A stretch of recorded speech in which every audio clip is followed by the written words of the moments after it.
Black pen से sign upload करे। अगर किसी बच्चे की ऐसी कंडीशन है जिसने अपने अपलोड कर दिया फोटो साइन, तो तत्काल प्रभाव में आकर इसे आप री अपलोड कराएं। फ्री ऑफ कॉस्ट ये अपलोड हो रहे हैं, तो समय है आपके पास। बच्चों के अंदर एक बात डाउट हो रही है, ये जो हमारी मूल निवास है और जो हमारी जाति है, इसको लेके बहुत ज्यादा संशय है।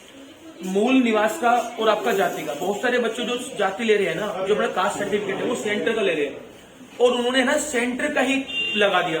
तो क्या वे अब दोबारा जो हमारा करेक्शन का टाइम है, क्या वे उसे ठीक कर सकते हैं, या जो हमारा मूल निवास हमारा पुराना लगा दिया, क्या उसमें भी वो करेक्शन कर सकते हैं? इसके बारे में थोड़े से बहुत सारे बच्चों का काफी डाउट है। देखिए, जिन बच्चों ने फॉर्म भरते वक्त आप अपनी जो जाति निवास की डिटेल्स है वो डाल दी हैं और उन्हें बाद में पता लगा है कि हमारे जो डेट क्राइटेरिया उसमें दे रखा है उससे पहले था, चाहे वो हिंदी में ही क्यों ना था या वो इंग्लिश में था, तो आपने जो कर दिया वो ठीक है। लेकिन आपके पास अब करेक्शन विंडो है। जाति निवास का जो करेक्ट फॉर्मेट है वो ये है कि आपका 1 अप्रैल 2023 का बना होना चाहिए बाद का, और हिंदी फॉर्मेट होना चाहिए। बिल्कुल। अभी भी आपके पास एक ऑप्शन है कि आप सही फॉर्मेट में जाति और मूल निवास दोबारा से अपलोड कर दें, वो हो जाएगा। बिल्कुल निश्चित रूप से हो रहा है, घबराने की कोई जरूरत नहीं। सेंट्रल का होगा वो इंग्लिश में होगा और जो आपका हिंदी का है वो आपका राज्य का होगा। इस बात का ध्यान रखना। कुलदीप जी की एक बात और बताइएगा, ये बताओ अधिकतर चांस या अधिकतर जो गलती होने के चांस है वो बच्चे के फार्म में किस पॉइंट में ज्यादा होने के चांस है गलती के? बिल्कुल, आपको कहाँ लगता है सबसे ज्यादा बच्चे की गलती कहाँ होगी फार्म में? बिल्कुल, देखिए आपने गुरुजी जो ये सारा ही मामले का जो निचोड़ कर दिया है, मैं आपको बताना चाहूंगा। इस फॉर्म के अंदर 4 पार्ट है, बेसिक डिटेल के रूप में और जाति निवास की डिटेल के रूप में, एड्रेस के रूप में और आपके एजुकेशनल डिटेल के रूप में।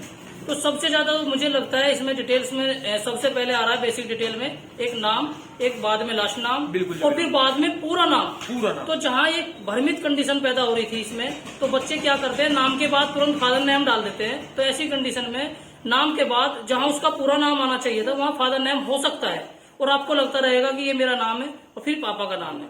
तो आपका जो फॉर्म है उसके जो पॉइंट लिखा हुआ है वो लिखा हुआ होगा आवेदक का पूरा नाम, तो उसे देख लेना। जो भी पॉइंट है, पॉइंट के हिसाब से ही आपका रिस्पॉन्स उस फॉर्म में भरा हुआ होना चाहिए। ठीक है जी। उसके बाद जो दूसरा पॉइंट है, आपका होम डिस्ट्रिक्ट चेक करना है। होम डिस्ट्रिक्ट आपका जो है वही होना चाहिए। बागपत है तो बागपत ही होना चाहिए, मुजफ्फरनगर है, क्योंकि फार्म आप अगर दूसरे क्षेत्र में जाके भरवा रहे हैं, हो सकता है साइबर कैफे वाला, उसकी गलती नहीं है, प्रभाव में आकर उसी डिस्ट्रिक्ट को डाल दे जहां वो लगातार बढ़ता जा रहा है।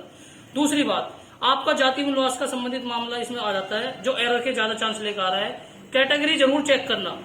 आपकी कैटेगरी ओबीसी में ज्यादातर बच्चे फार्म भरवा रहे हैं, तो हो सकता है एससी का बीच में भरवाने लग जाए तो ओबीसी उसमें डल जाए गलती से। बिल्कुल। ये देखिए, भीड़ भाड़ का माहौल है तो गलती होने में कभी टाइम नहीं लगता, इसलिए आप बारीकी से चेक करें कि आपकी कैटेगरी एससी है तो एससी ही होना चाहिए उसमें। ठीक है जी। उसके बाद एजुकेशनल डिटेल्स में आप चेक कर सकते हैं अपनी जो सर्टिफिकेट नंबर है, रोल नंबर है, वो तसल्ली से चेक करें, उसमें भी ज्यादा चांस है। तीसरी बात, फोर्थ बात जो आपके करेक्शन की है वो है एड्रेस में।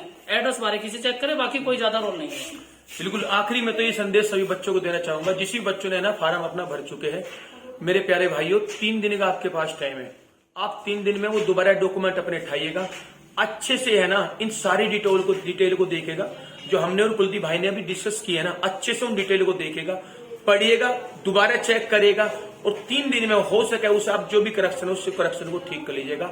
आखिरी मौका है, नहीं तो 60,244 वैकेंसी आपकी 5 साल के बाद आई है और फिर ये वैकेंसी दोबारा आने वाली नहीं है। तो दोबारा सभी से बस यही आखिरी बात कहूंगा, अपना फॉर्म दोबारा चेक कर लीजिएगा। बिल्कुल, बहुत बहुत धन्यवाद। धन्यवाद।